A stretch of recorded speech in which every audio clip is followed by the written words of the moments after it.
सुप्रभात दोस्तों, दिलीप की दुनिया में आप सबों का हार्दिक स्वागत है। तो दोस्तों, आज दुकान जाने में थोड़ी देर हो गई है और सुबह के बज गए हैं 11 और मैं अभी यहाँ आया हूँ अपने किसी काम से और एक एनओसी लेनी है और उसी के लिए आया हूँ। तो चलिए चलते हैं आप सबों के साथ एनओसी लेने के लिए। तो मित्रों, ये है डीएस प्लाजा और इसमें है जी हाँ स्मार्ट बाजार और ठीक इसी के बगल में आप ये साइन बोर्ड देख पा रहे होंगे टाटा कैपिटल। तो मुझे यहीं जाना है। ये है वो सीढ़ियाँ जो मुझे ऊपर तक लेके जाएंगी।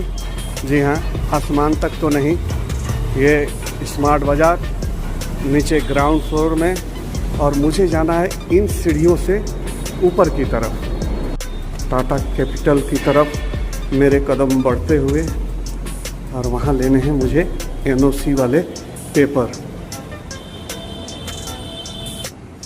यहाँ कुछ खाली स्पेस से फर्स्ट फ्लोर पे जो शायद कल किसी को किराए पे दे दिए जाएंगे और फिर यहाँ से सेकेंड लेयर सीढ़ियों की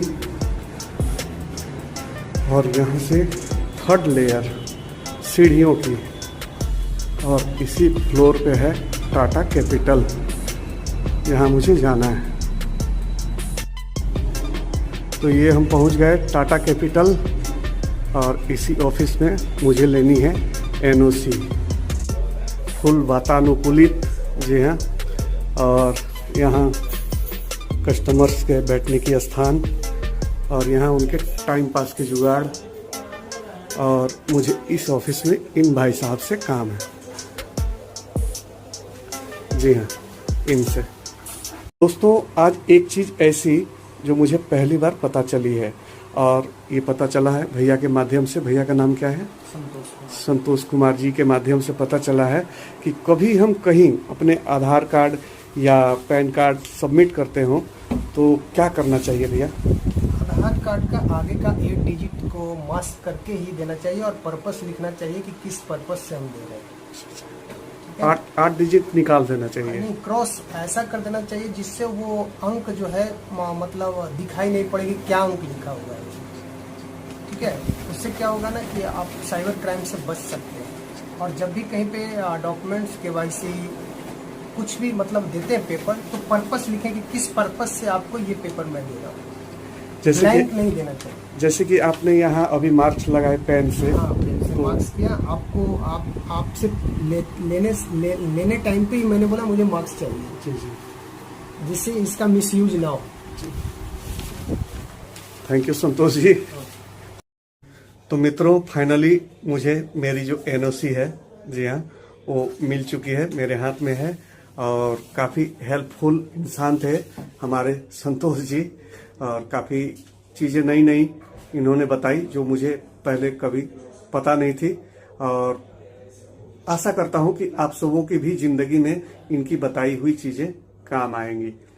फाइनली एनओसी मिल चुकी है मेरी और अब चलते हैं अपनी दुकान की तरफ, अपने काम की तरफ।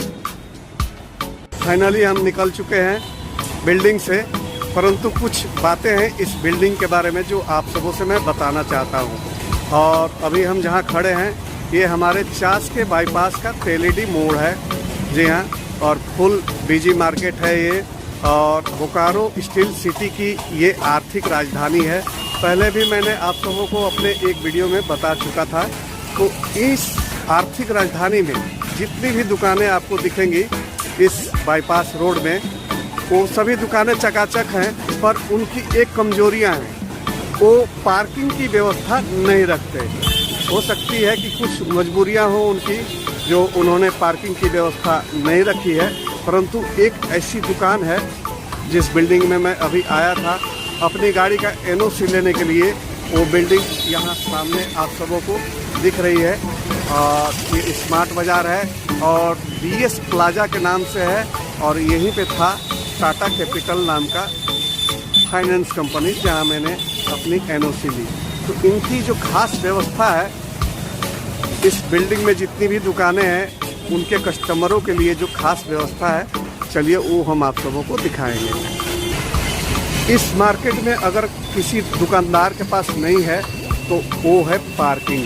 जी हाँ, गाड़ियाँ जो हैं वो सड़कों पे छोड़नी पड़ती हैं और उसके लिए काफ़ी व्यवधान होता है। और इस बिल्डिंग के मालिक ने, जो कि आपको बताया मैंने, सरदार जी हैं, सो उन्होंने ये व्यवस्था कर रखी है। और ये पहली बिल्डिंग है जिसमें पार्किंग की भी प्राइवेट व्यवस्था है। जी हाँ, इनके कस्टमर्स आएँ, इनकी दुकान में रुके, चाहे जितना भी समय बिताएं, उनको अपनी गाड़ी की चिंता नहीं है। तो ये है मेन रोड से अंदर आने की सड़क, रास्ता, और ये है इनकी पार्किंग। जी हाँ, ये पार्किंग है इनकी, अच्छा जुगाड़ है। और ये जो पाइपें दिख रही हैं आपको, ये फायर सिस्टम की हैं और ये हर बिल्डिंग में होनी चाहिए। और हमारा जो ये चास है वो नगर निगम के अंतर्गत आता है और नगर निगम तभी किसी बिल्डिंग को एनओसी देता है जब ये फायर सिस्टम आपकी बिल्डिंग में लगा हो। तो ऊपर भी गया था मैं, तो ऊपर तक ये पाइपें पहुंची हुई हैं। जी हाँ, फायर की हैं।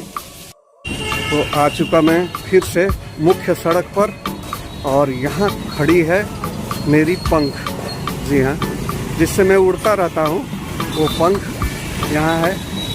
और चलिए अब दुकान की तरफ निकलते हैं।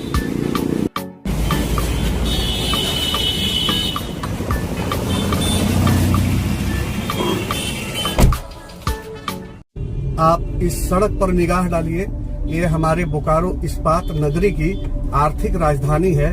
और गाड़ियां जिस तरह से सड़कों पे खड़ी हैं, बाइक हो, कार हो, जो भी, तो आप समझ सकते हैं कि किसी भी दुकानदार के पास पार्किंग की पर्सनल व्यवस्था नहीं है। और जब पार्किंग की व्यवस्था नहीं है तो लोग जब दुकानदारी करने आएंगे तो अपनी गाड़ियों को सड़कों पे छोड़ के जाएंगे। और जब गाड़ियों को सड़कों पे छोड़ के जाएंगे तो फिर उनका मन व्याकुल रहता है कि हमारी गाड़ी के साथ क्या हो रहा होगा। कुछ उपद्रवी टाइप के लोग ऐसे भी होते हैं जो आपकी गाड़ियां चुरा सकते हैं या गाड़ियों को नुकसान पहुंचा सकते हैं। बाहर आपकी गाड़ी खड़ी है, कोई गाड़ी रिवर्स या सामने ले जाने में आपकी गाड़ी को ठोक देता है तो आपको पता नहीं चलता है, क्योंकि आपकी गाड़ी सुरक्षित नहीं है, क्योंकि आपने उसको सड़क पे छोड़ के आया है। परंतु जब पार्किंग में रहती है गाड़ियां तो सुरक्षित रहती हैं। महानगरों में पाया जाता है जितने भी दुकानदार होते हैं वो अपने दुकान के साथ साथ कम से कम पार्किंग की व्यवस्था जरूर रखा करते हैं। और तभी दुकानदारी आप, मतलब बाजार जो मार्केटिंग होता है वो आप आराम से कर सकते हैं, मन शांत रख के कर सकते हैं। और जब मन शांत होगा तो आप अच्छी चीजें कलेक्ट कर सकते हैं, उनके रेट अच्छे से सर्च कर सकते हैं, उनसे मोल भाव कर सकते हैं, क्योंकि आपके पास पर्याप्त समय होगा, क्योंकि मन आपका बेचैन नहीं है। तो हम अभी भी हैं चास में और बस यहाँ से चास का बॉर्डर शुरू, मतलब कि खत्म, और यहाँ से स्टार्ट होगी हमारी बोकारो इस्पात नगरी। और यही वो पुल है, पहले भी अपने एक वीडियो में मैं आप सबों को बता चुका हूँ कि यही वो ब्रिज है। जी हाँ, गर्ग ब्रिज, जिसे गर्गा नदी भी कहा जाता है, लेकिन इसका असल नाम गर्ग नदी है। यही हमारे बोकारो स्टील सिटी और हमारे उपनगर चास को बांटती है। यही है बॉर्डर। तो हमने बॉर्डर क्रॉस कर लिया और अब प्रवेश हो चुके अपने इस्पात नगरी में। और दोस्तों, अपने पिछले वीडियो में भी आप सबों को मैं बता चुका था कि हमारा बोकारो स्टील सिटी जो है वो रोड का राजा है। काफी सारी सड़कें हैं यहाँ पे। तो आज मैं एक नए रास्ते से आप सबों को ले जा रहा हूँ। तो ये हमारी बाईं तरफ जो है वो हमारे बोकारो स्टील सिटी का प्रमुख थाना है, मुख्य थाना है, पुलिस स्टेशन है। और ठीक इसके दाहिनी तरफ जो हरियाली आप सबों को दिख रही है रोड के राइट साइड में, तो वो है हमारा उद्यान। जी हाँ, सिटी पार्क, हमारे नगर का जो उद्यान है वो ठीक दाहिनी तरफ। और दाहिनी तरफ जो हरियाली दिख रही है इसके पीछे वाली दीवार के अंदर है। और अभी हम जो जा रहे हैं दोस्तों, तो हमारे रास्ते के लेफ्ट साइड में सेक्टर 2 और राइट साइड में पड़ता है सेक्टर 3। जी हाँ, सेक्टर 2 जो है वो हमारी बाईं तरफ और सेक्टर 3 जो है वो हमारी दाहिनी तरफ है। तो टोटल हमारे शहर में सेक्टर है 12। और आज का जो मौसम है दोस्तों काफी सुहाना है। कल तो शाम के 4 बजे तक काफी गर्मी थी, धूप भी काफी थी, और 4 बजे के बाद 4:30 बजे के बाद मौसम में कुछ नरमी आई, कुछ ठंडी ठंडी हवाएं बहने लगी, थोड़ी बहुत बूंदाबांदी भी हुई। भारी बरसात तो नहीं हुई पर कुछ बूंदाबांदी हुई और मौसम में काफी राहत है, काफी बदलाव है।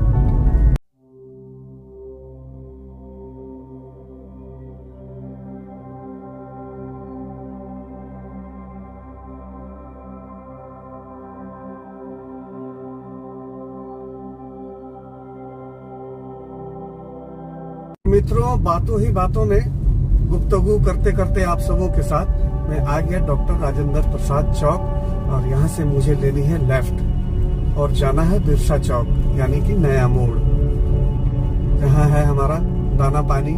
जी हाँ, आप सबों को पहले भी बता चुका हूँ। तो चलते हैं दोस्तों। आज बहुत ही अच्छा लगा। एनओसी लेने जो मैं गया था टाटा कैपिटल में, तो वहाँ जो संतोष जी मिले।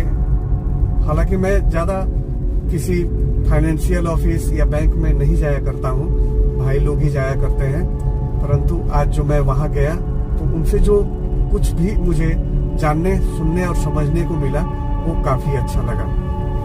और ये है दोस्तों एक तरह से फल की मंडी तो नहीं कहेंगे, पर रेहड़ियों पे लगाते हैं, ठेलों पे लगाते हैं ये फलों की दुकान। और ये रास्ता है जो इस्पात संयंत्र से जुड़ा हुआ है, आता जाता रहता है और लगभग सारे सेक्टरों से जुड़ा हुआ है।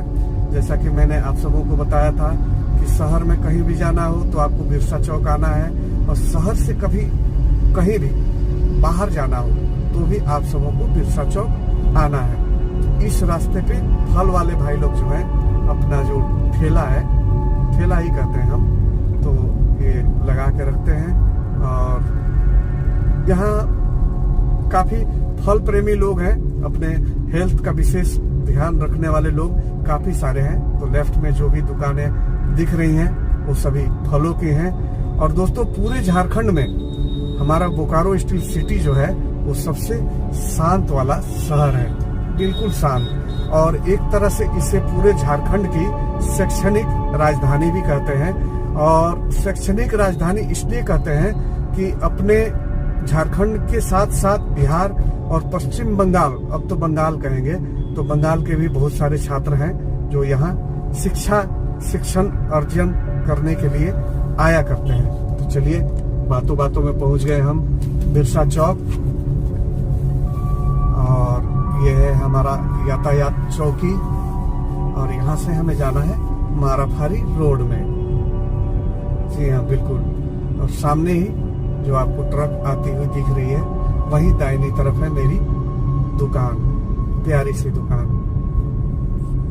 तो ये फल वाले भाई लोग जा रहे हैं संयंत्र के द्वार तक, और ये मात्र 2 ही नहीं है, अब इनका रेला लगेगा। और जब दोपहर के 2 बज जाएंगे तो जो छुट्टी होगी, जो सुबह 6 बजे काम पर गए हुए हैं संयंत्र के अंदर, उनकी छुट्टी दोपहर के 2 बजे होगी। और जब वो निकलेंगे तो उन्हें बेचेंगे ये अपना फल। ये पहुंच गए अपने दुकान के पिछवाड़े। जी हाँ, ये भांजे की गाड़ी लगी हुई है, यूपी 65 बनारस नंबर वाली। और मेरा सफर आज का सुबह वाला यहीं तक खत्म। तो दोस्तों फाइनली पहुंच गए अपनी दुकान, और अब चलते हैं रोजी रोटी कमाने के लिए। और मित्रों, एक चीज आप सबों से मैंने पिछले किसी भी वीडियो में नहीं बोला था, सो आज के इस वीडियो में मैं बोलना चाहता हूं कि मेरे कोई भी वीडियोज अगर आप सबों को पसंद आते हो तो प्लीज उन्हें लाइक जरूर कर दीजिएगा, और बातें अच्छी और सच्ची लगती हो तो मेरे इस चैनल को भी सब्सक्राइब कर दीजिएगा। और धन्यवाद मेरे साथ बने रहने के लिए अभी तक मेरे इस वीडियो में, और मिलते हैं अगले ब्लॉग में।